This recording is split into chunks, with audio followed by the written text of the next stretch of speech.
የእዝነትና የደግነት ወሩን ለመጨረስ 10 ወሳኝ ቀናት ቀርተውናል።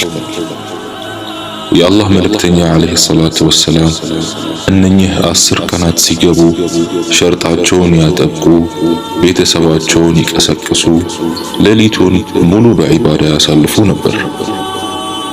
የነቢያችን ፋና የተከተሉ የአላህ ደጋግ ባሮች በበጎ ሥራ ውድድሩ ቀጥሏል። እስከ ፍጻሜውም በትጋት ለመሮጥ ወስነዋል። የረመዳንን ሽኝት ለማሳመር ቆርጧል። ጉዳዩ በፍጻሜ ነውና አላህ ይቀበላቸው። የውድድር ፈረሶች ለውድድሩ ሲለቀቁ የውድድሩ ፍጻሜ አካባቢ ያለ የሌለ ኃይላቸውን ይጠቀማሉ፣ ለማሸነፍ ይሟሟታሉ። እኛም ከተሰጠን የወር ዕድል ከበረከቱ ባህር ዳጎስ ያለ ሽልማት ይዘን ለመውጣት ትንፋሻችንን እንሰብስብ። ሳንሰንፍ ሳንዘናጋ ያለ የሌለ ኃይላችንን እንሰብስብ።